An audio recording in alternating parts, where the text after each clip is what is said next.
오늘의 말씀 계속 이어가겠습니다. 자, 우리 오전에 말씀의 제목은 나답과 아비후의 죽음의 의미라고 말씀했어요. 왜 저들이 죽었냐 하면 회막에 들어가는 규례를 잘 몰랐습니다. 회막에 들어갈 때는 이렇게 하면 죽는다인데 그것을 모르고 이 사람들이 신앙생활을 했던 겁니다. 그래서 이 사람들이 이렇게 참 비참한 죽음이 저희들에게 다가왔어요. 하나님이 명령하지 않은 다른 불을 들고 갔더라. 이거는 안 되는 일입니다. 하나님이 명령한 불이 분명히 있었다라는 거죠. 그러니까 명령하지 않은 다른 불을 들고 갔다라는 것은 분명히 하나님이 명령한 불이 있는데 왜 그 불을 가지고 오지 않았냐? 여기에 대한 책망입니다. 우리 교회 다니면서 분명히 하나님께서 우리에게 명한 것은 예수님만이 우리 구주시고 예수님이 우리 주님이시고 그리고 예수님과 함께 살아가는 것이 그 무엇보다 예수님을 더 사랑하는 것이 이게 우리 신앙의 기본이다라는 겁니다. 하나님 앞에 나와야 되는 것. 그래서 이제 성도의 거짓 예배를 저기에서 의미하는데 거짓 예배를 자꾸 들이다보면 하나님 앞에서 나온 불이 이제 삼켜버립니다. 그래서 거짓 예배에 대한 심판이다. 그 다음에 셋째는 이제 이 심판받게 되는데 여기에서 이제 엘사반을 통해서 시체를 옮겨가는 장면이 나오죠. 4절 보시면 시체 옮길 사람들, 그럼 이 사람들이 누군가 한번 살펴봐야 됩니다.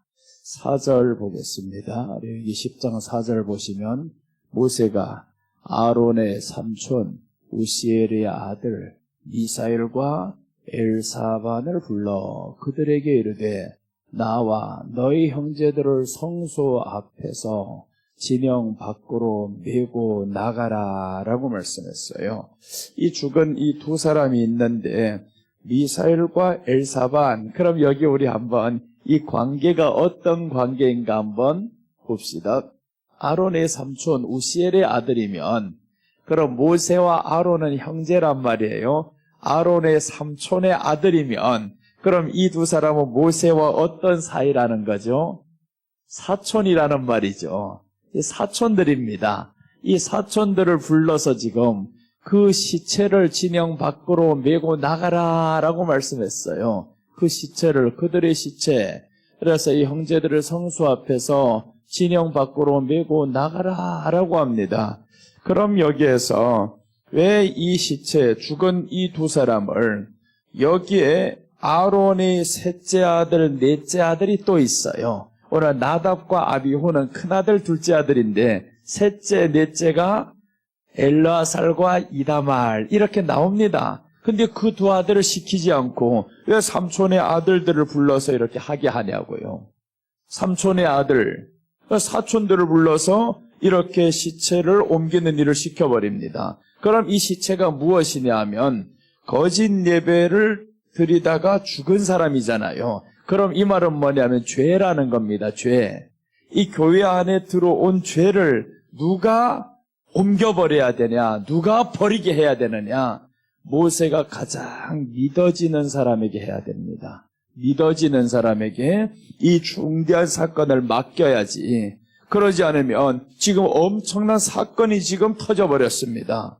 이 사건이 터졌는데 자 보세요. 처음으로 지금 이 모든 예배가 거행되는 이런 시점에 왔어요. 이 시점에 지금 두 사람이 들어가 죽었단 말이에요. 이렇게 죽었으면 이 큰일이다. 지금 아주 중대한 사건이 벌어졌다. 그러니까 모세가 가장 믿어질 만한 사람, 하나님 앞에서 신앙적으로 누가 괜찮은 사람인가? 그렇게 보니까 우시엘의 이제 아들이다라고 나왔어요. 이 우시엘이라는 이름의 뜻은 엘은 하나님이다라는 뜻입니다. 그럼 자 보세요. 우시엘의 아들들 중에서도 다 엘이 들어가죠. 엘이 들어간다. 그럼 우시라는 말은 뭐냐면 힘이다라는 뜻입니다. 하나님이 우리 힘이시다. 그게 우시엘이고 이 사람들의 아버지입니다. 모세, 즉 아론의 삼촌이다라는 거죠. 아론의 삼촌의 이름이 우시엘, 하나님이 힘이시다라는 겁니다. 자, 그 다음에 미사엘, 이 미사엘도 힘이 들어가죠. 미사라는 뜻은 누가 그와 같은가라는 뜻입니다. 그러니까 하나님과 같은 자가 누구 있냐라는 뜻이 이 미사엘이다라는 뜻입니다. 하나님과 같은 자가 없다. 그래서 이 사람들의 신앙에는 이 두 사람의 신앙을 보면 하나님과 같은 자가 없다. 하나님만이 최고이시다. 이런 뜻입니다. 그리고 이제 셋째가 나오죠. 엘사반을 통해 이 엘사반이란 뜻은 하나님, 사반이란 뜻은 감추다, 보호하다 이런 뜻입니다. 하나님께서 감추어 두신 사람이다. 보호하시는 사람이다. 그래서 이 두 사람을 함께 보시면 야, 하나님과 같은 자가 누구 있냐? 하나님이 감추어 두시고 보호해 두신 사람이다. 그러니까 이 두 사람은 하나님이 감추어 두신 사람이요, 보호하시는 사람이요, 하나님을 높이는 사람이요, 이런 사람을 통해서 일을 하는 겁니다. 교회 안의 일을 어떤 사람을 통해서 해야 되는지를 지금 보여줍니다. 물론 이제 이 두 모든 시체를 치워버리고 나서 대제사장이 이 모든 일들을 감당하는 사람은 셋째 아들, 넷째 아들이 하지만 그러나 모세가 신뢰할 만한 사람, 이 사람을 보니까 모세에게 있어서 이 시체를 치워줄 수 있는 사람, 내가 가장 신뢰하는 사람, 하나님이 가장 인정하는 사람, 이렇게 되어버린 거예요. 자, 그 다음에 이제 뒤에 보면 모세가 신뢰할 만한 한 사람이 나옵니다. 그래서 모세의 후계자는 누구를 지명하냐 하면 그 어떤 사람도 아닌 여호수아를 지명하는 겁니다. 여호수아가 모세의 후계자로 지명되는 이유가 나옵니다. 금송아지 만들 때 한번 생각해 보자고요. 금송아지 만들 때 그 금송아지 만드는 일에 동참하지 않았던 두 사람이 있습니다. 딱 두 사람이에요. 남은 모든 사람은 다 금송아지 만드는 일에 자기 재물을 드립니다. 귀걸이를 뽑아서 드리던가 목걸이, 손목걸이 뭐 이런 것들을 다 뽑아서 이렇게 하나님께 드린다고 했어요. 그게 지금 금송아지가 나왔는데 그 금송아지 만드는 일에 누가 동참을 안 하냐 하면 여호수아가 동참 안 했습니다. 왜 동참 안 했냐? 모세하고 시내산에 올라갔거든요.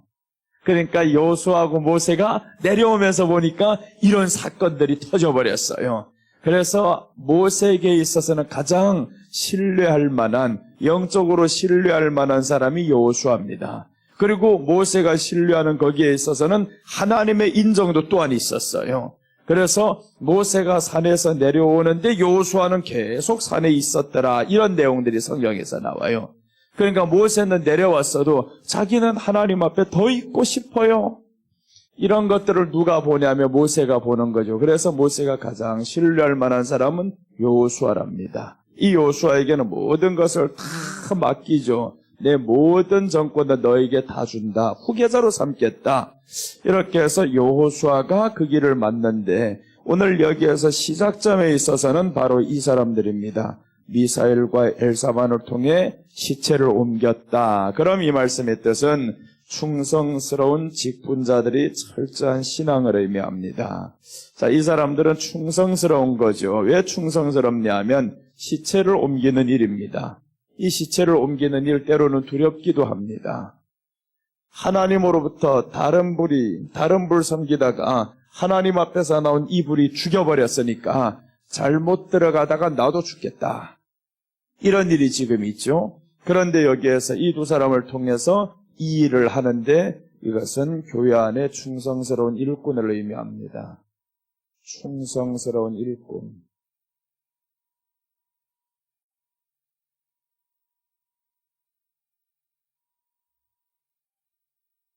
충성스러운 일꾼입니다. 하나님이 찾으시는 사람 바로 이런 사람을 찾으신다라는 겁니다. 충성스러운 사람이 누가 충성스러운 사람이냐? 여기에서 미사엘, 엘사반. 엘사반은 하나님이 보호하시는 사람, 감추어 두시는 사람. 미사엘, 하나님과 같은 이가 누구신가? 없습니다. 이런 사람들이 하나님 앞에 충성스럽게 일을 할 수가 있습니다. 하나님의 일꾼은 하나님과 같은 자가 없습니다. 그러면 이제 하나님과 같은 자가 없으니까 내가 섬기는 하나님이 최고다 그 말이죠. 하나님이 최고이십니다. 제일 높은 자이십니다. 엘사반, 하나님이 나를 감추어 두셨습니다. 이 얼마나 감사한 일이에요. 이렇게 하나님 앞에서 이렇게 감추어둔 충성스러운 일꾼이 되셔야 합니다. 그러니까 하나님이 마지막 때는 충성스러운 사람을 찾는데 그런 감추어둔 사람이 없어요.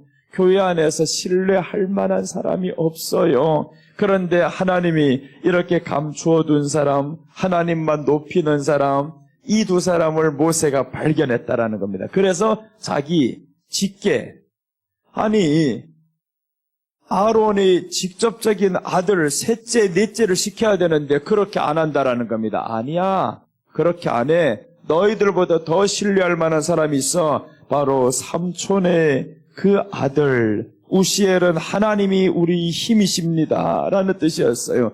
이 아버지 밑에서 하나님이 우리 힘이십니다 라고 하면서 그 아들의 이름이 바로 미사엘, 하나님과 같은 자가 누구인가 라고 이렇게 살아가는 사람입니다. 그래서 우리가 신앙생활에서 충성스러운 일꾼이 되자면 하나님과 같은 자가 없습니다. 이 하나님과 같은 자가 없다라는 고백을 하면서 하나님 나를 감추어 두시고 보호하시고 또 이제 하나님이 이렇게 보배롭게 지켜준 자가 바로 나였습니다. 이렇게 하나님 앞에 충성스러운 일꾼이 되는 사람들이었어요. 그래서 하나님 앞에 충성스러운 일꾼을 하나님이 지금도 찾으십니다. 그러니까 시체를 치우는 일이 쉽지 않은 일이었습니다. 저 안에 들어갔다 잘못 들어가면 죽거든요. 그런데 누가 이 일을 하겠냐고요.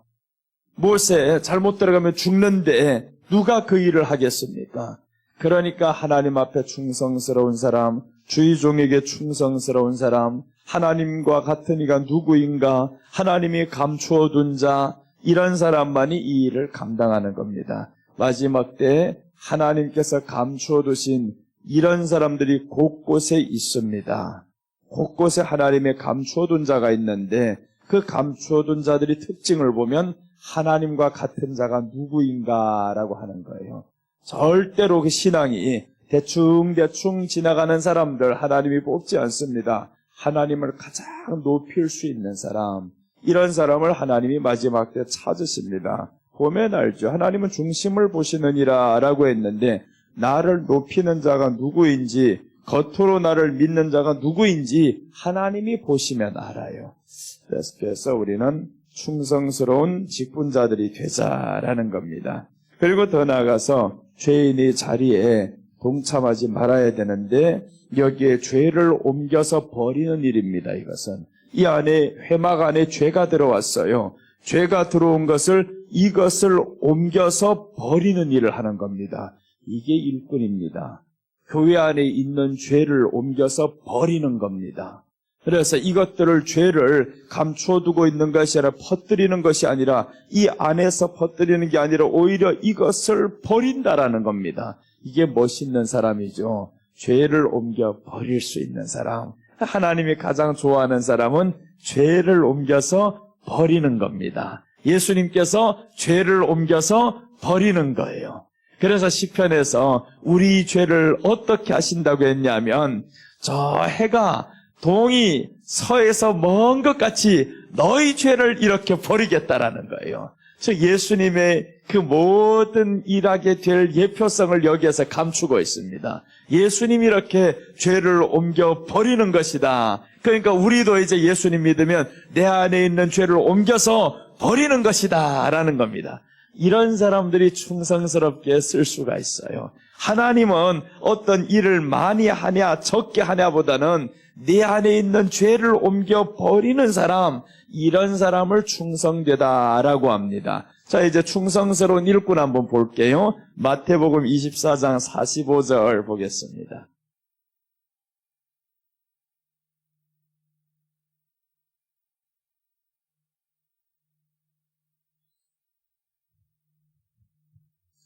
자, 봅니다. 충성되고 지혜 있는 종이 되어 주인에게 그 집 사람들을 맡아 때를 따라 양식을 나눠줄 자가 누구냐? 우리 하나님이 찾고 계신 사람이 있죠? 충성되고 지혜 있는 종이 되어. 그럼 여기에서 말씀하는 충성되고 지혜 있는 종이 누구냐 하면 주인에게 그 집사람들을 맡았어요. 때를 따라 양식을 나눠줄 자. 그러니까 때를 따라 주는 양식을 줘야 됩니다. 아무 때는 삼시세끼를 다 죽 퍼주고 죽 주고 이게 아니란 말이에요. 때를 따라 건강한 사람에게는 단단한 음식을 주고 병든 사람에게, 약한 사람, 어린아이들에게는 젖이나 주고 이렇게 구분을 해서 때를 따라 양식을 줍니다. 그래서 초림 때 예수님이 오셨을 때는 자 보세요.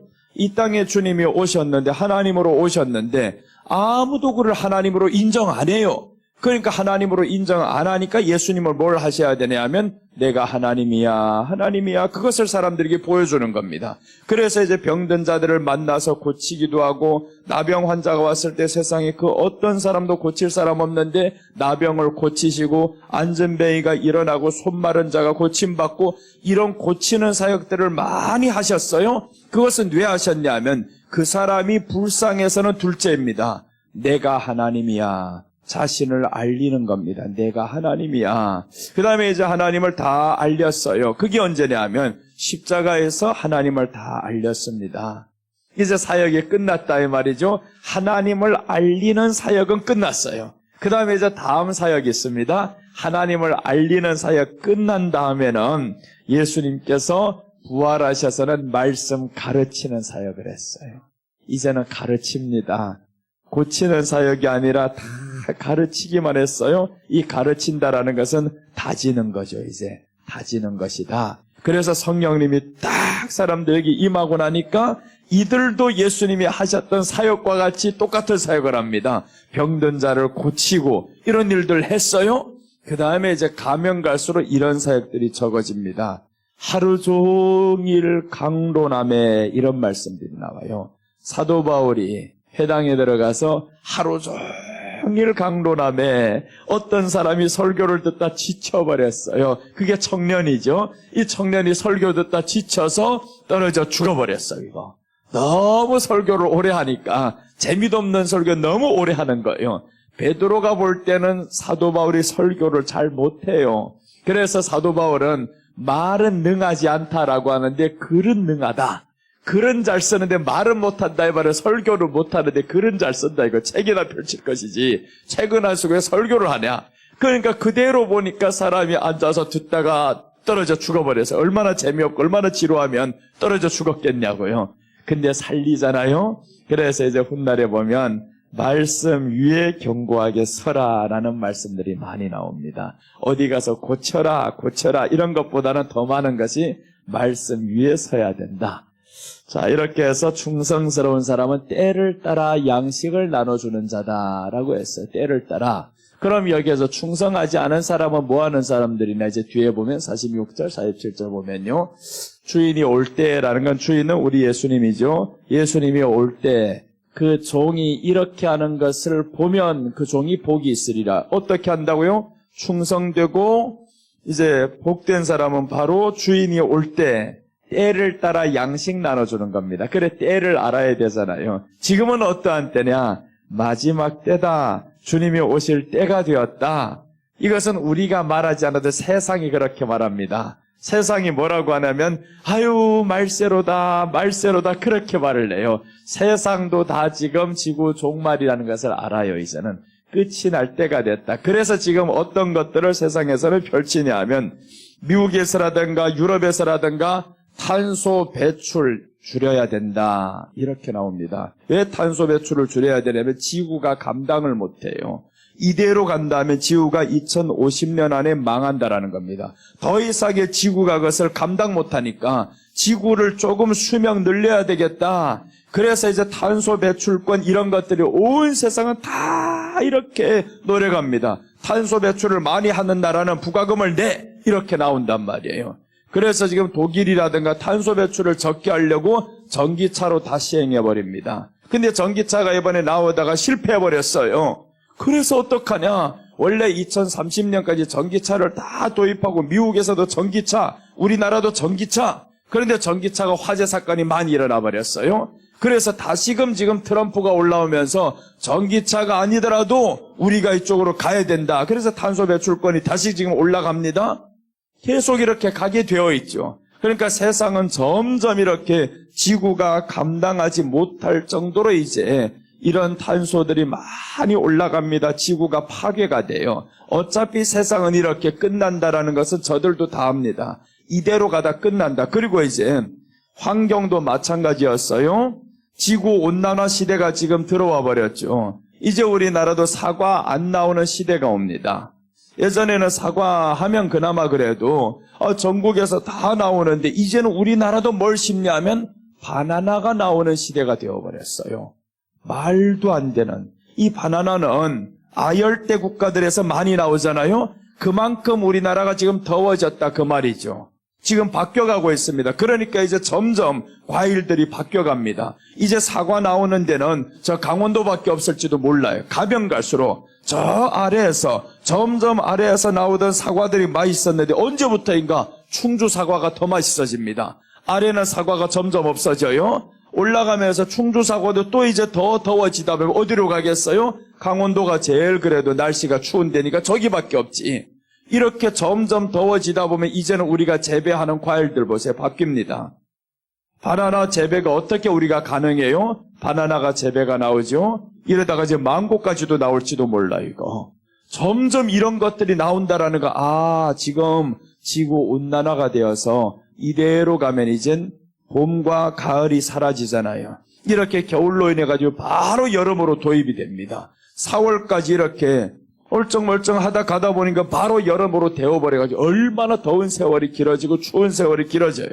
이렇게 지금 점점 끝이 보입니다. 지구도 수명이 있어요. 감당 못합니다. 그것을 과학자들이 다 아니까 그나마 좀 줄여야 돼. 그래서 지구에는 사람이 많이 죽기를 바라는 거예요. 많이 죽어야 됩니다. 이렇게 많은 사람들 감당 못해요. 사람이 적으면 그나마 이 사용해서 나쁜 것들 적게 나가잖아요. 그러니까 사람을 줄여야 됩니다. 코로나 때 그래 사람이 많이 죽었잖아요. 수많은 사람들 많이 죽었단 말이에요. 다시 이런 질병이 옵니다. 어떻게 하든지 사람을 죽여서 줄여야 되는 거예요. 그래서 있는 것들끼리만 잘 살자 하고. 근데 그렇게 되냐고요? 안 되지. 자, 그래서 하나님은 말씀합니다. 주인이 올 때 그 종이 이렇게 하는 것을 보면 그 종이 복이 있으되 때를 따라서 양식을 줘야 된다. 그래서 이제 때를 따라 양식을 줘야 되는 그 어느 때든지 하나님의 말씀은 우리의 양식이어야 됩니다. 하나님의 말씀, 양식이어야 되는데 하나님의 말씀이 아닌 결국 사람들이 좋아하는 걸 주다 보면 다 버림받아요. 사람도 버림받고 목사도 버림받고 다 버림받습니다. 그래서 하나님은 마지막에 찾는 사람들, 이런 사람을 찾아 미사엘, 엘사반, 하나님과 같은 자가 누구인가? 하나님이 최고입니다. 하나님과 같은 자 세상에 없습니다. 이런 신앙을 고백하는 사람을 하나님이 찾으시고 나아가서 하나님이 나를 숨겨두셨습니다. 보호해 주셨습니다. 이렇게 나는 숨겨두신 사람을 하나님이 찾는 거예요. 그래서 우리는 마지막 때 하나님이 숨겨두신 사람이 되려면 하나님 앞에서 돌출하게 보여지는 사람이 되어야 됩니다. 그 사람이 구약에 나왔던 다윗이었어요. 다윗은 하나님이 숨겨두신 사람, 사람들 보기에는 7 형제보다 훨씬 못한 사람, 그런데 자기가 있던 그 자리가 양치는 자리였어도 하나님을 바라보면서 충성을 다합니다. 최선을 다해요. 우리 한번 시편 80편 볼게요. 시편 80편 보시면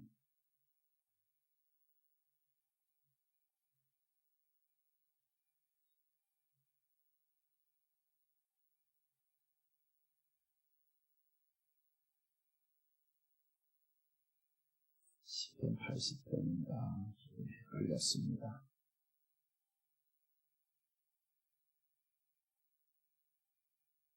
이건 헷갈렸어요. 80편은 아닌데 이제 찾아와서 다시 한번 말씀드릴게요. 70몇 편인가? 자꾸 보자.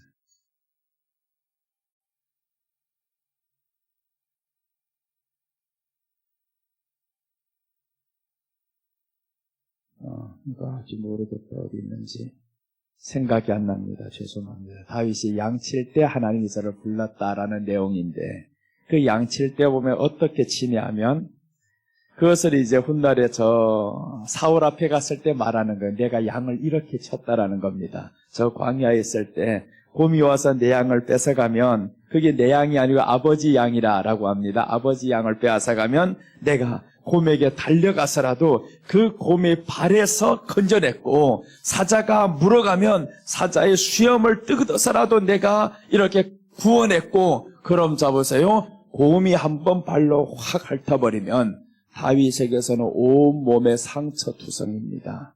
내가 그 곰을 하나, 그 양을 하나 건지기 위해서 내 몸을 던져서라도 그 아버지가 보던 말던, 칠형제가 인정하던 말던, 내가 있는 그 자리에서 나는 하나님께 사랑받은 자야, 나는 내 삶을 최선을 다해 살 것이야, 하나님과 함께 살아갈 것이야, 이렇게 살던 사람을 하나님이 찾는 거잖아요.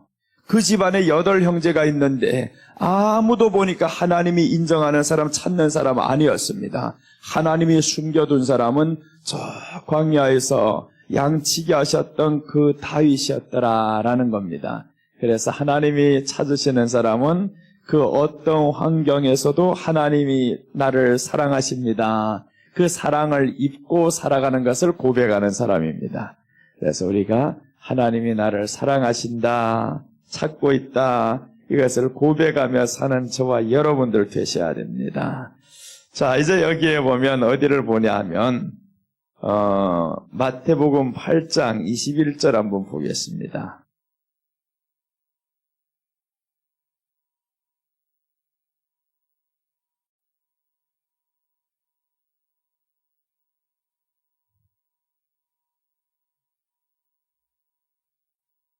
마태복음 8장 21절 보시면 여기에도 똑같은 시체가 나오죠. 똑같은 시체가 나오는데 우리 주님이 하시는 말씀 여기에서 귀 기울여 보실 필요가 있어요. 자, 보시면 제자 중에 또 한 사람이 이르되 주여 내가 먼저 가서 내 아버지를 장사하게 허락하옵소서. 예수님은 지금 따르라고 하는데 내 아버지를 가서 장사하게 허락해달라는 겁니다. 즉 예수님을 떠나겠다라는, 내 아버지가 죽어가는데 아버지를 장사하게 허락하옵소서라고 하면서 22절 보겠습니다. 21절 예수님께서 뭐라고 하시는가 봐요. 예수께서 이러시되 죽은 자들이 그들이 죽은 자들을 장사하게 하고 너는 나를 따르라 하시니라. 여기에서 이제 주님이 하시는 말씀은 죽은 자들은 죽은 자를 장사하게 하라. 그럼 이 말씀은 너는 죽은 자의 일에 관여하지 말라는 거죠. 죽은 자의 일에 관여하지 말고 살아있는 자, 즉 나를 따르는 것이다. 그래서 우리는 예수님을 따르는 자가 되어야 되는데 여기서 이 사람이 그냥 가겠다 이 말이 아닙니다. 아버지가 지금 장사가 되는지 어쩐지 자기가 몰랐어요? 처음에 따를 때부터 알지 장사 아니라는 건. 근데 핑계대는 과정입니다. 핑계예요. 어떤 핑계냐 하면 예수님을 따르다 생각해 보니까 이분을 따라봐야 별 볼 일 없네, 이걸 발견했어요. 이 사람들 8장 18절 앞으로 조금만 가보면 예수님이 별 볼 일 없다라는 것, 이 내용을 저들이 발견합니다. 8장 18절 조금만 보시면 예수께서 무리가 자기를 애워싸는 것을 보시고 건너편으로 가기를 명하시니라. 19절 20절 보면 한 서기관이 나와 예수께 아뢰되 선생님이여 어디로 가시든지 저는 따르리다 라고 했어요. 이 서기관, 말씀을 듣고 기록하는 이 사람이 예수님 우리는 당신이 어디로 가든지 따르겠습니다 라고 했단 말이에요. 그러니까 서기관과 함께 이 모든 제자들이 같이 따랐다라는 겁니다. 자, 그 다음 20절 보면 예수께서 이제 말씀합니다. 예수께서 이르시되 여우도 굴이 있고 공중에 새도 거처가 있으되 인자는 머리 둘 곳이 없다 하시더라. 따르는 사람들 보고 지금 우리가 따르리다 했는데 예수님이 인자는 머리 둘 곳도 없다. 세상에 봐라. 저 여우도 굴이 있다. 공중에 새도 거처가 있다. 그러니까 나는, 여우라는 거 왕을 의미해요. 왕도 저 봐라. 다 자기가 사는 집이 있고 궐이 있고 저 새를 봐라. 공중에 날아다니는 새. 저희들도 다 거처가 있다. 가난한 사람을 의미하죠. 가난한 사람, 왕, 다 자기가 거할 곳이 있는데 나는 없다. 이렇게 말했어요. 그러니까 예수님을 따라봐야 자기들 출세길은 다 틀렸다라는 거죠, 이미. 그래서 이렇게 말을 했더니 한 사람 도망갑니다. 이제 21절이에요. 이제 나왔던 그 말씀이죠. 제자 중에 또 한 사람이라고 말합니다. 떠날 핑계를 댑니다. 떠날 핑계를. 그러니까 처음에 서기관은 떠나는 사람들 보면서 나는 아니죠, 나는 괜찮아요, 이런 사람이었어요. 그런데 제자 중 한 사람이 떠나겠다 이 말이에요. 따라봐야 머리 둘 곳도 없는 사람에게 내가 따라봐야 뭘 더 바랄 게 있어? 바랄 거 없습니다. 그래서 아버지 핑계를 지금 떠나는 거죠. 아니, 아버지가 죽었는지 안 죽었는지 이 자리에서 어떻게 아냐고요. 지금 예수님 따르는 그 자리에서 모릅니다. 그런데 떠날 핑계를 주님 앞에 대는 체면상 그렇게 하는 거예요. 체면상 지금 떠날 핑계를 대야 되는 거예요. 그래서 이 사람들이 예수님을 떠나고자 모든 방법을 하는데 이거는 충성스러운 사람이 아니다. 때를 따라서 자기 이득에 맞지 않으면, 그 환경에 따라 내게 이득이 안 되면 그럼 떠나버리고, 그렇게 할 것 같으면 다윗은 벌써 떠나가야 됩니다. 양새끼 한 마리가 뭐가 그렇게 소중해서 내가 나가서 곰새끼한테다 이렇게 핥히는 것보다 훨씬 더 경하지 저건. 그럼에도 불구하고 다윗은 아니라는 겁니다. 내가 몸을 보세요. 이렇게 찢기고 물리고 한 거 상처가 없겠어요? 상처가 있지. 그래서 이스라엘에는 그 목자들끼리, 목동들끼리 모이면 가장 큰 경력 있는 사람에게 양치는 사람, 그 사람에게 맡기는데 어떤 사람에게 맡기냐면 몸에 상처가 많은 사람에게 맡긴다라는 거예요. 몸에 아무런 상처가 없는 사람들에게는 이 양 주인들이 맡기지 않는답니다. 그 목자 찾아야 되는데 상처가 많은 사람들의 증거는 뭐냐면 양을 구원하기 위해서 자기 몸을 던져서라도 양을 지켰던 사람. 그러니까 이런 사람에게 맡겨요. 우리 예수님이 누구에게 맡기겠어요? 저 모세에게 처음에는 왜 안 맡기냐고요. 모세가 애굽에 있을 때 사실 더 낫죠. 애굽에 있으면 총리로 애굽의 아들, 저 바로의 공주의 아들로 있으면 거기에서 이스라엘 백성들을 도와주는 게 훨씬 낫지. 근데 그렇게 안 하잖아요. 결국에 언제 부르냐 하면 저 광야에서 첫 번째 하는 일이 있습니다. 이드로의 양떼를 돌보는 겁니다. 이드로의 양떼는 내 양떼 아니잖아요. 그럼에도 불구하고 이드로의 양떼를 40년 돌보다가 하나님을 만납니다. 그러니까 하나님이 내게 주어진 그 일에 내 것이 아니더라도 내 것처럼 일하는 사람, 하나님 앞에서 일하는 사람, 그런 사람을 하나님이 찾았는데 모세였어요. 그래서 모세의 40년 이렇게 3단계로 나뉘어지는데 바로 궁에서의 40년, 광야, 양치기 40년, 하나님으로부터 부름받아서 애굽으로 다시 들어가서의 40년 이렇게 나뉘어지는 거죠. 근데 하나님의 전환점은 언제냐 하면 바로 80세 때 40년 양치기를 했을 때의 그 끝이라는 겁니다. 그때 하나님이 저를 부르셨어요. 때가 됐습니다. 40년 정도 양치기 했으면 얼마나 많은 것들과 싸워야 되고 그 지키려고, 그 양떼들을 지키려고 얼마나 많이 노력을 했겠어요. 헌신을 다했지. 그 모습을 보면서 하나님이 저 가시나무 떨기에서 나타나는 겁니다. 그 가시나무 떨기에서 나타났을 때 모세가 얼마나 눈물이 나겠어요? 가시나무라는 건 뭐냐 하면 찔리는 곳이잖아요. 그 찔리는 곳, 그 가시나무에서 불이 타는 것을 보았어요. 그러니까 나의 찔리는 이 모든 환경을 하나님이 잘 아신다라는 거죠. 하나님이 잘 알고 그 호렙산에서 가시나무 떨기에서 우리 주님이 나타났어요. 봐라, 네가 지나왔던 세월이 가시나무 떨기야. 그러니 이제 발의 신을 벗으라는 거예요. 발의 신을 벗으라는 건 새 사람으로 살겠다라는 약속입니다. 나 이제 새 사람으로 살아야 된다. 이제는 네가 이 모든 고난이 끝나고 하나님이 너와 함께하는 삶을 살게 될 것이다. 그래서 거기에 따른 한 말씀이 나와요. 네 발의 신을 벗으라. 네가 선 곳은 거룩한 땅이니라 라고 했어요. 거룩한 땅. 왜 거룩한 땅이냐? 하나님이 계신 땅이니까. 하나님이 계신 땅. 하나님이 그곳에 있어요. 미디안 땅이 어떻게 거룩하냐고요. 거룩한 땅일 것 같으면 가나안 땅이 거룩해야지. 그런데 하나님은 가나안 땅을 거룩하다 안 하고 미디안 땅을 거룩하다라는 거예요. 왜 그러냐면 하나님이 나타나신 땅은 거룩한 땅입니다. 그래서 네 발의 신을 벗으라는 거예요. 모세, 네 발의 신을 벗으라. 여호수아, 네 발의 신을 벗으라. 이렇게 말씀을 하죠. 내가 있는 그 땅이 거룩한 땅이다. 그래서 오늘 이 거룩한 땅이 이 사람들 들어가는 회막입니다.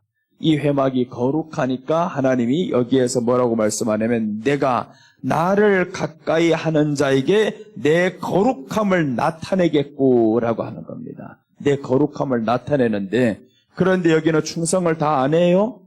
모세, 다윗 충성을 다 했는데 여기는 충성을 안 합니다. 하나님이 명령하지 않은 다른 불 드렸다라는 것은 충성 안 하고 자기 편리 위주로 드리는 예배가 아닙니까?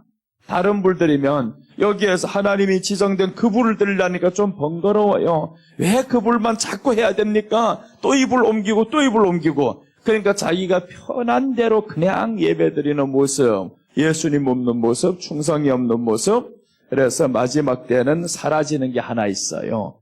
충성이 사라집니다. 어디든 충성이 사라져요. 이번에 계엄할 때 봐봐요. 군인들 충성하는가?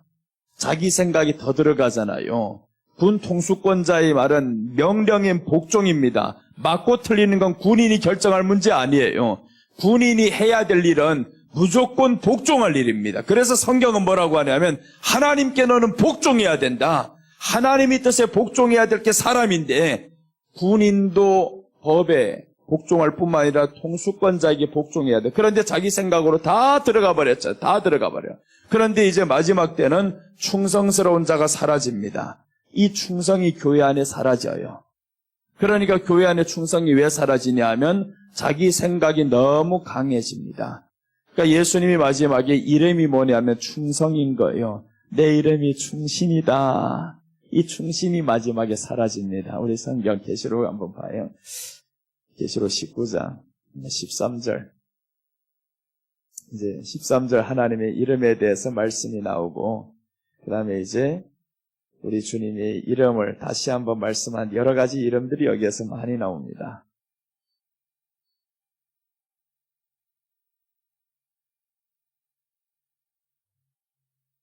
자, 19장 13절 먼저 보고, 그리고 이제 19장으로 다시 한번 돌아옵니다. 이제 19장 13절 보겠습니다.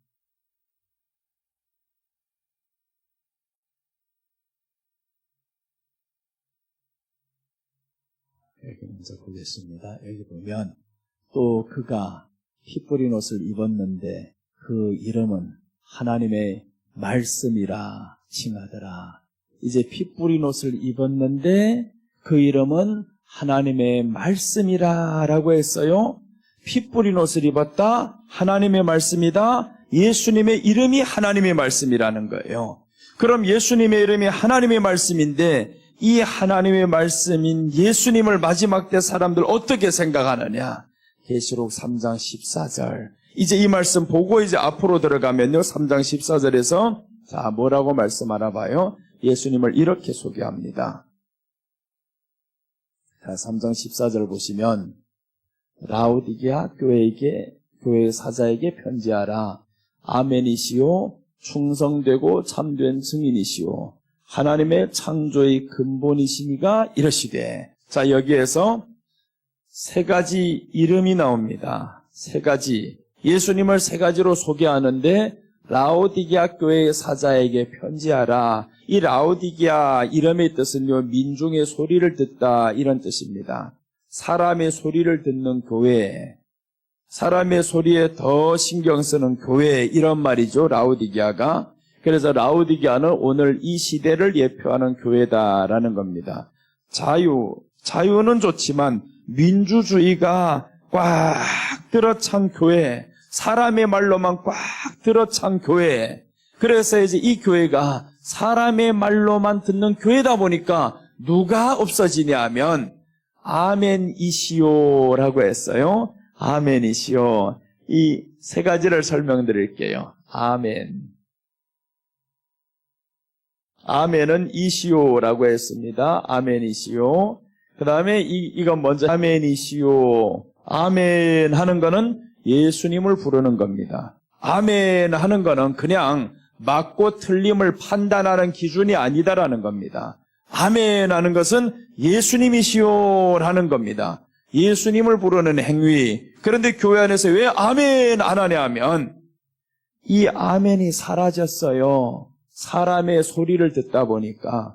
라오디게아 교회가 사람의 소리를 듣다, 민중의 소리를 듣다라는 겁니다. 민중, 많은 사람의 소리를 들어요. 교회는 하나님의 말씀을 들어야 되는데 이제 예수님의 이름, 그 이름은 피 뿌린 옷을 입었는데 하나님의 말씀이라고 했어요. 예수님의 이름이 하나님의 말씀이에요. 그러니까 교회 안에서는 증거돼야 될 이 소리는 바로 충성되고 참된 증인입니다. 증인은 네가 본 그대로 전해야 되는 게 증인이고요. 들은 그대로 전해야 되는 게 증인입니다. 그런데 들은 그대로 안 하잖아요. 들은 그대로. 군인들 이번에 봐봐요. 들은 그대로 하는가? 들은 그대로 안 하잖아요, 지금. 아니, 분명히 요원이라고 했다는데 나가다 보니까 의원이요라고 했다 그러고, 인원이요라고 했다 그러고. 그러니까 자기가 들었던 건 사람이 말에 의해서 바뀐다라는 거예요. 사람의 말에. 이번에 어느 장관 앞에서, 그 장관이 지금, 장관이 아니지. 군 사령관, 특전사령관이 대단한 사람이에요, 이거. 근데 이 사람이 국회의원 앞에 서더니 뭐라고 하냐면 자기는 분명히 처음에 요원들을 빼내라고 들었는데 근데 그 사람이 의원이요? 라고 했더니 네, 의원이요. 이렇게 바뀌어버렸어. 말이 됩니까, 그게? 군사들이? 그게 증인이냐고요? 그런 것을 법정에서는 증인 채택이 안 된다라고 하는 겁니다. 말이 바뀌면 증인 자격이 없어요. 채택이 안 되는 거예요. 그래서 우리 증인이라는 것은 하나님의 말씀을 본 것, 들은 것 그대로 전한다. 그래서 요한계시록 1장 2절 한번 봐. 요한이 어떤 사람인가? 요한은 바로 이런 사람이었습니다. 요한에게 하나님이 뭐라고 말씀하냐 하면 요한은 하나님의 말씀과 예수 그리스도의 증거, 곧 자기가 본 것을 다 증언하였느니라. 자기가 본 것을 증언했어요. 보지 못한 것 증언하면 안 됩니다. 그것을 위증이라 그러죠. 사람의 소리를 말하면 이것은 하나님의 말씀이 아니니까 보지 못한 것, 듣지 못한 것 전하는 겁니다. 그러니까 위증을 하는 거예요. 그것 보고 거짓 증언했다. 그래서 10계명, 9계명에서 거짓 증언하지 말라는 겁니다. 거짓 증언은 보고 들은 것만 해야 됩니다. 그래서 우리로 하여금 디모데전서에는 뭐라고 말씀하냐면 우리가 군사라라고요. 그리스도의 좋은 군사라라고 말해요. 군사라는 것은 명령에 복종하는 게 군사입니다. 하나님의 말씀에 복종하는 게 군사예요. 틀리고 맞고는 내가 판단할 기준이 아닙니다. 그것은 명령자가 판단할 기준이고 명령자가 그 틀리고 맞고도 훗날에 모든 사람이 여기에 대한 역사의 판단은 사람이 훗날에 하는 거지만 군사의 기준은, 군인의 기준은 무조건 복종하는 겁니다. 무조건 복종. 우리가 하나님 앞에 좋은 군사라고 하면 복종이 없으려면 어떻게 되면 자기 생각이 들어갑니다. 그러면 자기 생각 들어가면 뭐가 사라지겠어요? 충성이 사라지지. 충성 안 합니다. 그래서 마지막 때 교회 가보세요. 충성이 있는가 이제. 충성스러운 일꾼 찾기 어렵습니다. 자기 생각과 안 맞으면요 때려치워버립니다. 내 생각, 무조건 내 생각대로 내 생각대로 안 맞으면 때려치워버려. 여기만 교회냐? 이렇게 되어버립니다. 그게 믿음인 줄로 알고 있어요. 믿음 벌써 떠났습니다. 여기만 교회냐 하는 건 벌써 믿음이 떠난 거예요. 그 사람은. 예수님이 계시면 자신을 알아봅니다. 아, 내가 내 생각 때문에 그랬구나. 하나님의 말씀, 예수님의 이름이 바로 하나님의 말씀이다. 피 뿌린 옷을 입었다. 그러니까 피 뿌린 옷을 입은 사람은 하나님의 말씀이 주님의 이름이라면 내 생각이 나와야 돼요. 이게 나오면 큰일 나지. 그래서 마지막에 사라지는 게 충성이 사라집니다. 충성스러운 일꾼이다. 마지막 계시록에서 보세요. 사람들이 사람의 말만 이렇게 전하는 교회, 듣는 교회가 되다 보니까 아멘이시오 모르잖아요. 아멘이. 그래서 마지막에 아멘이시오를 회복해 주는 겁니다. 마지막 이 시대 교회는 예수님을 회복해야 됩니다. 교회 거짓 예배를 없애려면 예수님이 회복돼야 됩니다. 오직 나오는 목적이, 교회 오는 목적이 예수님밖에 없습니다. 예수님 뵈러 나오고 예수님께 보이러 나오고요. 이렇게 해서 아멘이시오라고 회복하면서 다음에 따라와야 될 거 있습니다. 충성을 회복해야 됩니다. 충성. 그래서 예수님이 다신 이런 다른 이름은 충신이다라고 합니다. 나는 충신이다. 하나님 앞에 충성되게 사용받는 일꾼이다 그 말이죠. 그 말씀을 바로 충성되고 참된 증인이시오라고 했습니다. 예수님이 내가 바로 충성되고 참된 증인이다. 근데 내가 누구냐? 하나님의 창조의 근본이다. 이분이 지금 이 세 가지 이름을 가지고 나타나는 겁니다. 고린도전서 1장 21절인가 20절인가 한번 봅니다. 고린도 후서인가 1절인가 한번 찾아볼게요. 고린도 후서인 것 같네. 고린도 후서 1장 20절 한번 봅시다.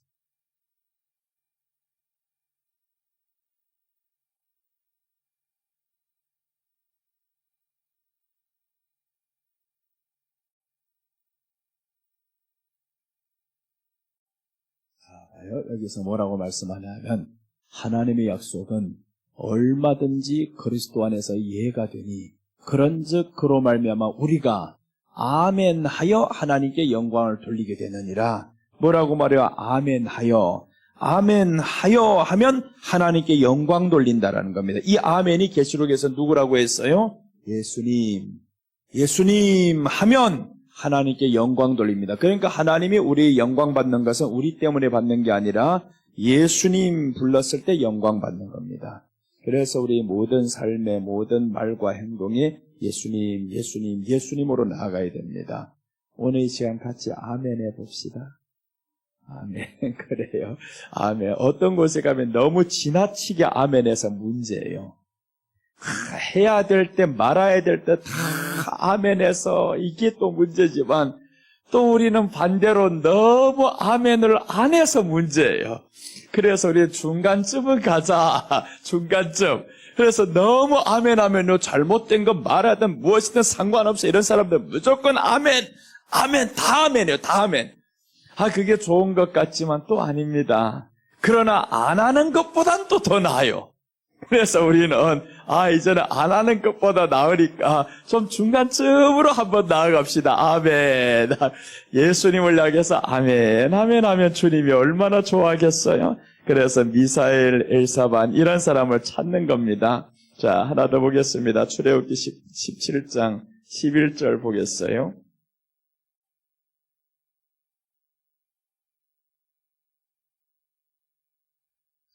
여기서 이 사람들이 모습이 어떤 모습이냐 하면 지금 전쟁 상황입니다. 여기는 전쟁이 일어났어요. 모세가 손을 들면 이스라엘이 이기고 손을 내리면 아말렉이 이기더니 지금 저 아래는 여호수아가 전쟁 중에 있고요. 근데 전쟁의 승패를 보니까 여호수아에게 있는 게 아니에요. 모세가 손을 들면 이기는데 손을 들다 보니까 모세가 지쳐요. 내려오니까 진다라는 겁니다. 이게 그냥 손으로 보이는 게 아니라 이제 우리 지금 이 시대로 보면 손 들었다라는 것은 하나님을 인정하며 기도하는 것이구나라는 거죠. 하나님과 같은 자가 누구인가? 그래서 이겁니다. 하나님과 같은 자가 누구인가? 이것을 고백하면서 모세가 손을 들었습니다. 그래서 오늘 이것을 발견한 두 사람이 나와요. 이 사람들이 기가 막힌 사람. 이제 뒤에 나오는 12절 나오는데 자 보세요. 모세의 팔이 피곤함에 그들이 돌을 가져다가 모세의 아래 놓아. 이거 발견해야 되는 겁니다. 모세의 팔이 피곤한가? 이걸 봤어요. 첫째 발견해야 될 것은 모세의 팔이 올라가면 이기고 내려가면 지더라. 이것을 발견합니다. 그래서 하나님이 감추어 둔 사람들은 충성스러운 일꾼인데 이 사람들은 하나님과 같은 자가 누구인가? 그래서 하나님을 의지할 때는 우리 손이 이기고 우리가 이기고 의지 안 하면 지는구나. 그래서 발견하고 이 사람들이 모세의 팔이 피곤함에 그들이 돌을 가져다가 모세의 아래에 놓아 그가 그 위에 앉게 하고 아론과 훌이 한 사람은 이쪽에서 한 사람은 저쪽에서 모세의 손을 붙들어 올렸더니 그 손이 해가 지도록 내려오지 아니한지라. 자 보세요. 모세의 손이 내려오지 않아 해가 지도록 내려오지 않았다라는 것은 붙들어준 이 손이 내려 않았다는 말이죠. 모세의 손이 내려오지 않도록 누가 지금 붙들어줬냐면 옆에 두 사람이 잘 내려오지 않도록 붙들었습니다. 그럼 이 사람들이 누구냐? 충성스러운 일꾼이라는 겁니다. 해가 지도록 내려오지 않잖아요. 그러니까 충성에는 멈춤이 없습니다. 끝까지 충성해서 이렇게 충성하면 어떻게 되냐? 이제 하나님이 그 자녀를 복주시는 거 봐봐요.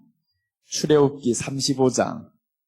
이제 기가 막힌 사람이 나옵니다. 출애굽기에서 35장은 성막을 짓는데 하나님이 누구를 쓰나 봐요. 이제 아론과 훌이 손을 붙들어 올렸다 그랬죠.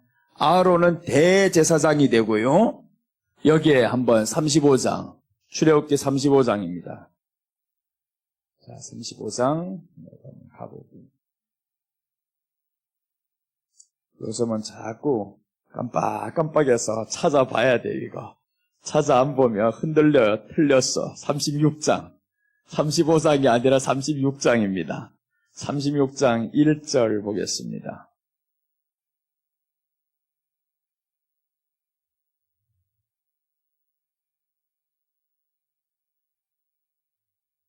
자, 36장 1절 보시면 이렇게 나옵니다. 부살렐과 오홀리압과 및 마음이 지혜로운 사람 곧 여호와께서 지혜와 총명을 부으사 성소에 쓸 모든 일을 할 줄 알게 하신 자들은 모두 여호와께서 명령하신 대로 할 것이니라. 계속 내려갑니다.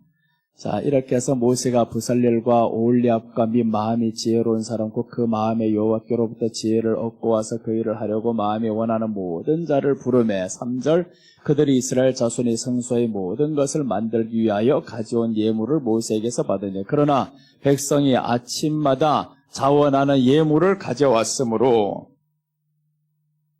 어디 갔어? 잠깐만요. 분명히 있는데 훌의 손자라고 나오는데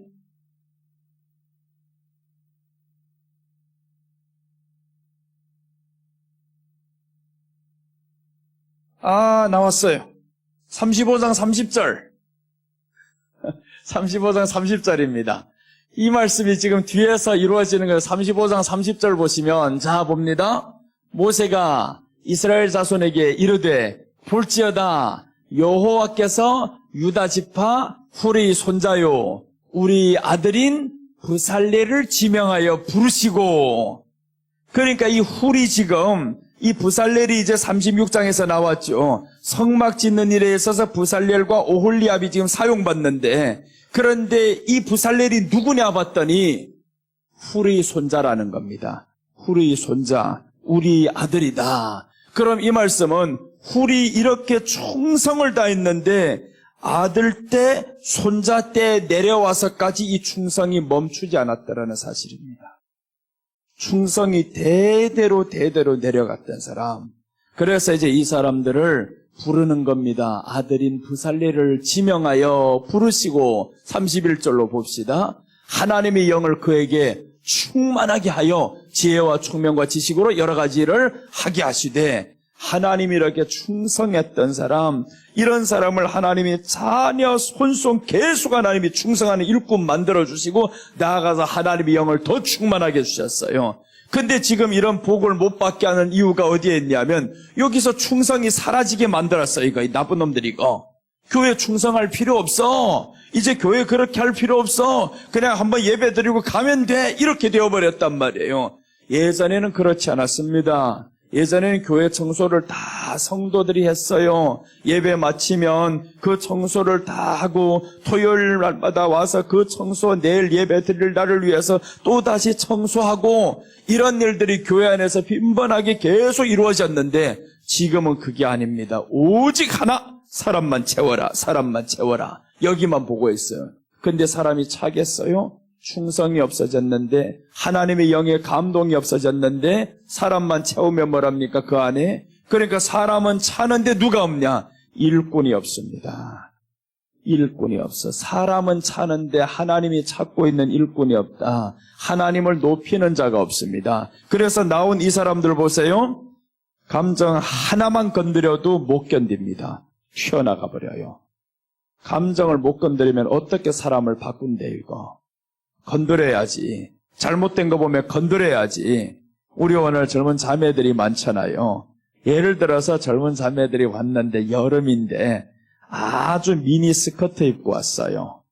그럼 목사인 내가 다음 시간부터 그런 거 입지 말아요 하면 기분 좋을까요? 나쁠까요?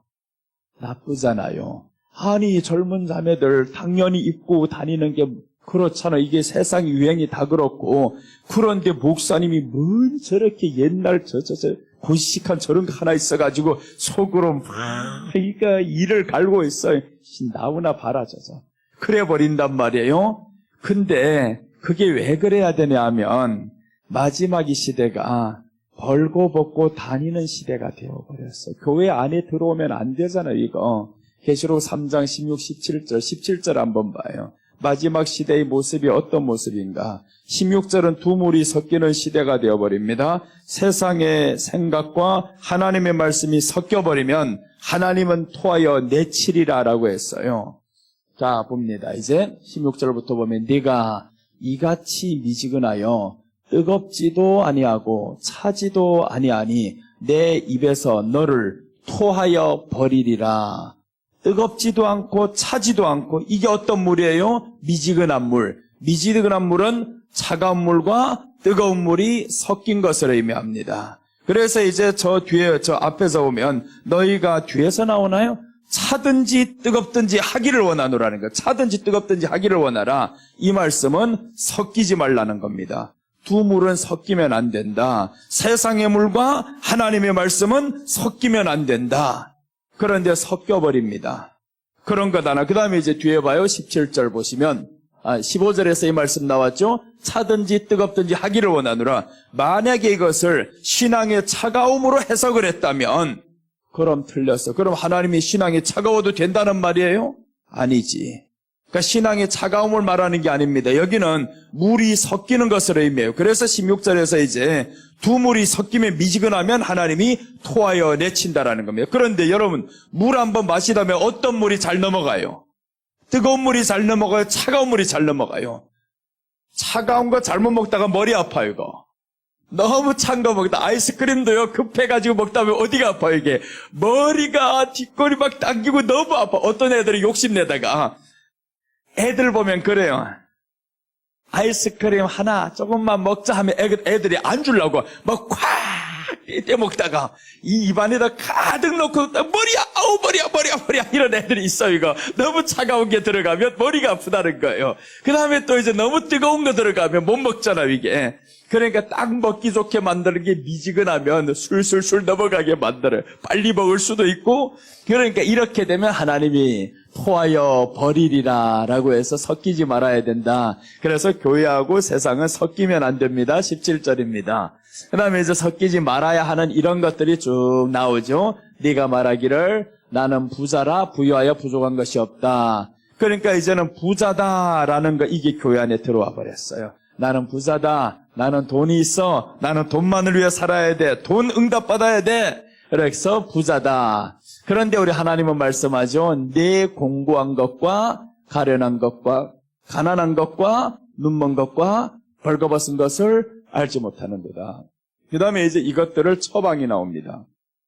18절은 처방인 거예요. 이 17절은 진단하고 교회가 진단을 해보니까 이런 것들이 다 들어왔어. 돈 위주로 살아가고 눈 멀었다라는 게 뒤에 이제 말씀하죠. 내가 너를 권하노니 내게서 불로 연단한 금을 사서 부요하게 하고 이제는 돈으로 부요하는 게 아니다. 금으로 연단한 불을 사서 부요하게 하라. 그러니까 연단, 고난의 불, 신앙 가운데는 고난도 있다. 마음에 안 드는 것도 있다. 이런 것들을 사서 이제는 연단하라는 겁니다. 부요하게 해야 된다. 그 다음 자 보세요. 흰 옷을 사서 입어 벌거벗은 수치를 보이지 않게 하고 문자 그대로 보면 흰 옷을 사서 입어야 된다는 게 왜 입으라고 해요? 벗었으니까. 벗었잖아요. 그럼 벗은 거 오늘 뭐라고 하냐면 벌거벗은 수치를 보이지 않게 하라고 하는데 다 벗고 다니면 되겠냐고요. 훤히 다 보이게. 보일까 말까 하게 입고 그게 세상에서는 그렇다 치면 교회 안에 그런 게 다 들어오는 거 아유 어차피 이런 거 막으면 청년들 안 와요. 어쩔 수 없어요. 어쩔 수 없어 그래도 그것 때문에 안 온다고 하면 그럼 그 친구는 말씀이 안 들어갑니다. 평생도록 안 들어가요. 아니 자기가 옷을 그렇게 노출되는 거 입고 오는 게 뭐가 그렇게 교회 자랑이라고 그거 하나 입지 말라고 하는데 뭘 그렇게 잘못했냐고. 그런데 오늘 성경이 말씀하죠. 흰 옷을 사서 입고 벌거벗은 수치를 보이지 않게 하라. 벌거벗은 수치를 보이지 않게 하라는 자꾸 벗고만 다녀요. 그럼 지금 봐봐요. 여름에 어디 가면 제일 많아요 사람이. 해수욕장에 많잖아요. 해수욕장에 동복을 입고 가지 다. 옷을 가득 입고 나가지. 그렇지 않잖아요. 다 벗고 다니잖아요. 거기 가면 다 벗어야 됩니다. 그럼 한번 생각해봐요. 남자가 여자가 벗고 있는 모습을 보면서 어떤 생각 들 거예요? 벗고 있으면, 다 벗고 있으면, 정상적인 목사도 마찬가지, 여자들 여기서 다 벗고 있다. 그럼 설교가 되겠어요, 이거? 안 됩니다. 설교가 방해가 되는 거예요. 목사도 인간입니다. 다 방해가, 다 벗고 있는 사람들만 활짝 와서 앉아있어 봐봐, 이거. 되겠는가? 영적으로 흐려버립니다. 그러니까 하나님이 흰 옷을 사서 입어라. 좀 가려라. 그래서 하나님은 자기 사랑하는 사람들 어디에서 만나냐 하면 바다에서 해수욕장에서 안 만나요. 다 산에서 만납니다. 산에 가는 사람들은 어떻게 가야 돼요? 수영복 입고 갈까요? 못 갈까? 산에 가는 사람들 수영복 입고 가는 건 미쳤어 이거. 사람 보이는 문제가 아니라 벌레가 들어가. 뭐가 들어갈지 알 수가 없어. 그러니까 산에 갈 때는 신발도 어떤 거 신고 가요? 꽁꽁 완전히 전신 무장을 하고 가지. 근데 요즘에 산의 풍토가 더러워져 버렸어요. 다 이거. 가서 술 마시고 내려와서는 산악회 또 뭐 한다고 이런 것들 다 잘못 만들어놔 그렇지. 사실은 산은 우리에게 건강을 주는 겁니다. 건강하자면 산을 가까이 해야 되는 거예요. 그래서 하나님이 수명이 오래된 사람들 보니까 다 어디에서 있었냐면 아담은 에덴 동산이죠. 모세는 신의 산. 하나님이 신의 산에서 계속 불러. 저 꼭대기에서 제발 하나님 신의 산이 몇천 미터인지 알아요? 왜 거기서 자꾸 부르는데 좀 아래에서 부르지. 근데 하나님 보내 모세 보고 모세야 신의 산에서 만나자 하고 신의 산에 자꾸 올라. 우리가 그래서 신의 산 가봤어요? 신의 산 가볼 땐 걸어 올라가지 못합니다. 낙타 타고 올라가요. 낙타 타고 15불 주고 돈 주고 거기까지 중터에까지 가니까 낙타도 힘들어서 그러니까 그 나머지는 또 이제 걸어 올라간다라는 거지. 그 걸어 올라갈 때 또 힘이 든 사람은 사람을 지고 가는 사람이 있어. 더 돈 내야지. 더 많이 들잖아요. 그러니까 신의 산 올라가는데 그렇게 높단 말이에요. 거기는 올라가다 보면 건강입니다. 그래서 모세가 120세까지 건강하게 살다가 돌아가잖아요. 산에 자꾸 올라가야 됩니다. 산이 좋아요. 바다보다는 산이 좋아요. 그런데 지금 바다의 문명이 어디에서 나오나? 유럽에서 나왔습니다. 창세기 10장 4절 5절 이하로 보면 바다의 문명은 유럽에서 시작이 됩니다. 그러다가 이 바다의 문명이 이제 유럽, 미국 이렇게 들어오다 보니까 바다의 문명, 바다 근처에 사는 사람은요 더워서 벗고 살아야 됩니다. 입고 살 수가 없어요. 그러니까 바다 근처에 살다 보니까 자꾸 벗는 문화가 시작이 되는 거예요. 벗는 문화? 이 벗는 문화가 바다에서만 벗어야 되는데 바다를 나와서 도시에서도 벗는 게 문제가 되었단 말이에요. 그래서 이렇게 도시에 벗다 보니까 세상이 다 벗고 다녀요. 이제 점점 노출이 안 되면 뭐가 안 될 것 같아요. 그러니까 노출이 돼야만이 뭔가 성공할 것 같고. 그런데 그것이 왜 교회 안에 들어왔냐고요. 교회 안에. 그래서 세상의 문화가 그대로 교회 안에 다 들어와 버렸어요. 그것을 교회에서 막지 못하면 어떡하겠어요? 큰일 나지. 막아야지. 막으면 그 사람 나간다고요? 절대 안 나갑니다. 우리 여기에 있는 자매들 봐봐요. 그렇게 벗고 다니는 사람 있나? 없잖아요. 이렇게 많이 입었는데도 쓰고 있잖아요. 더 하나 더 쓰고 있고. 그러니 우리는 그렇지 않다면 신앙 좋은 사람 절대로 벗고 안 다녀요. 우리 교회 젊은 사람들 벗고 다니는 거 있는가 봐봐요. 혼내버린다 이거. 큰일 납니다. 벗고 다니면 앞에 앉아가지고 어떻게 돼? 의자가 지금 다 있어가지고요. 짧게 입으면 다리가 펄쩍 그러다 큰일 난다 이거. 그럼 이게 이런 것들 자꾸 이런 눈에 거슬리게 행동하지 마. 안 됩니다. 다 바지 입고 나와라. 다 이제 넓은 거 있고 타이트하고 이런 거 싫어 안 돼. 거기까지 어쩔 수 없어. 할머니들 타이트하게 입고 나오는 거는 말 안 합니다. 할머니들이 어차피 타이트하게 입어도 거기서 거기요. 그런데 젊은 사람들은 조심해야 됩니다.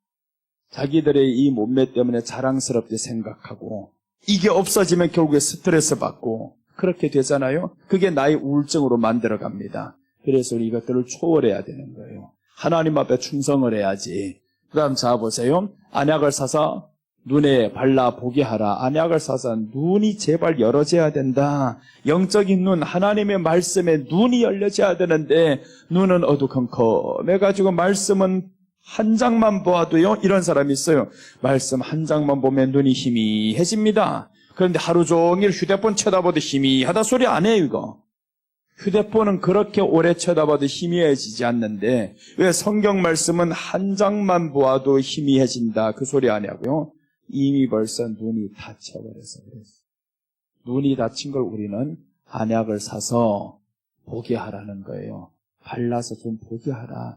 그러면 우리가 충성이 회복됩니다. 이 충성이 회복 안 되면 끝이 나요. 어디든지 충성이 회복이 돼야 됩니다. 회사에도 충성이 회복돼야 되고 교회 안에도 충성이 회복돼야 되고 세상 사회가 지금 봐봐요. 충성이 없어지잖아요. 딱 자기가 정해진 그 시간 안에 일을 마치고 가야 됩니다. 10분이라도 더 하면 안 되는 거 이거. 초과 근무하지 못하도록 또한 법적으로 만들어버렸어 이거. 충성을 못하도록 만들어버렸어. 교회 안에도 그럼 되겠어요? 새벽부터 사역자들 나와서 충성을 해야 되는데 8시간 근무라 땅 하고 나면 새벽에 8시 했으면 오후 8시간부터 5시에부터 나왔다 싶으면 8시간 땡 하고 끝나면 벌써 오후 서너 시면 끝나버렸어요. 이거 가야 된다는 거예요. 8시간 근무, 초과 근무는 돈을 더 줘야 됩니다. 이 짓을 교회 안에서 하고 있다는 거예요. 큰일 나지 이거. 그러다 안 주면 마지막에 나갈 때 어떨 때 또 고소고발하고. 그게 교회냐고요? 그게 하나님의 사람이고 예수님 믿는 사람이에요? 없지. 그러니까 평생 당신들은 뭘 했냐? 다른 불 들고 살았다라는 겁니다. 거짓 예배 드리면서 살았다. 그래서 우리는 이 거짓 예배에서 빨리 벗어나야 됩니다. 성도의 거짓 예배는 결국은 하나님의 불에 삼키게 되어 있고 거짓 예배는 심판을 받게 되어 있어요. 그 다음에 나아가서 우리가 미사엘과 엘사반을 통해 시체를 옮겼다라고 했는데 충성스러운 일꾼을 하나님이 찾는데 모세의 눈에는 띄었습니다. 충성스러운 일꾼이 띄었어요. 그래서 교회 안에는 충성스러운 일꾼을 찾아내야 됩니다. 사람이 눈치 보는 일꾼이 아니라 충성스러운 일꾼, 하나님과 같은 자가 누구인가? 하나님이 감춰두신 사람, 보호해두신 사람, 숨겨두신 사람, 이런 엘사반 같은 사람들 오늘 여기에 앉은 여러분이 되시기를 바랍니다. 여러분이 교회에서 이렇게 숨겨둔 사람이 되어야 됩니다. 하나님이 가장 높아요. 나는 하나님 앞에서 충성할래요. 그럼 하나님이 얼마나 좋아하겠어요? 목사나 성도나 다 똑같습니다. 목사는 설교에 충성해야 되고요. 성도도 하나님 앞에 말씀 듣는 일에 충성을 해야 되고 나아가서는 다 똑같이 충성을 해야 됩니다. 교회 안에 섬기는 일에 서로 충성하고 이렇게 지금 하면 하나님이 야 드디어 내 교회가 회복이 된다 그러지 않겠어요? 그렇게 해서 우리가 하나님의 집을 아름답게 만들어 갑시다. 자, 오늘 여기에 10장 1절에서 4절까지 드디어 마쳤습니다. 이제 5절부터 8절까지 내일 저녁까지 할 거예요. 자, 기도하겠습니다. 예수님 감사합니다. 오늘도 지켜주셔서 감사하고 우리 예수님 앞에서 다른 부를 드리지 않겠습니다. 거짓 예배 드리지 아니하고 오직 예수님을 바라보며 예수님을 의식하며 살아가는 우리 믿음이 되겠사오니 성령님께서 우리를 지켜주시옵소서. 오늘도 우리를 지켜보고 계신 하나님 앞에서 이 예배를 드리며 충성을 하나님 앞에 다짐해 봅니다. 하나님의 말씀이 떨어진다면 우리는 그냥 아멘으로 화답하며 하나님 앞에 영광 돌려야 하겠습니다. 그것이 맞는지 틀리는지는 내가 이해할 바가 아니오. 우리가 해야 할 것은 하나님의 말씀에 충성하는 길밖에 없습니다. 예수님, 우리에게 그 충성하는 자들이 되어서 하나님의 찾으시는 그 사람이기를 원합니다. 주님, 오늘도 지켜주셔서 감사하고 또 이제 저녁 시간 남았습니다. 충성을 다하며 하나님 앞에 이 말씀이 또 증거되기를 원합니다. 감사드리며 다시 오실 예수님의 이름으로 기도드립니다. 아멘.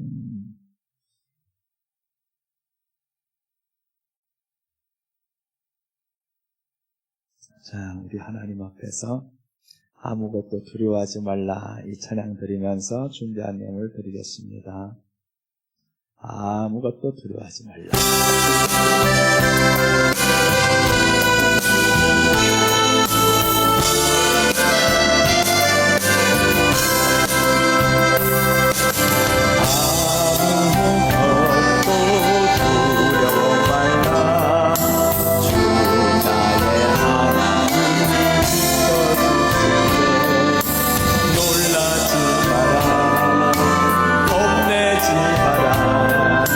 주님 나를 지켜주시네.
하나님, 이제 하나님이 우리 산성이시고 우리 요새이시고 우리 소망이시오니 우리가 세상이 두려워지지 않게 하나님이 우리와 함께 하시는데, 때로는 작은 일에 떨고 있었던 것 주님 용서하여 주시옵소서. 작은 두려움이 우리 앞을 스쳐 지나갈 뿐인데 그것이 큰일인 것 마냥 마음이 두려워서 떨었던 것도 주님 용서해 주시옵소서. 사자굴에 들어갔었던 다니엘도 하나님이 함께 하시니 두렵지 않았었고, 풀무불에 들어갔던 세 친구도 하나님이 그곳에 함께 하시니 두렵지 않았습니다. 분명히 하나님은 우리를 향해서 두려워하지 말라, 놀라지 말라, 내가 너와 함께함이니라, 내가 너희 산성이시고 너희 요새이시니 너를 대적할 자가 없으리이다.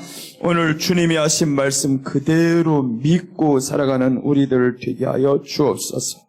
드려진 예물 위해서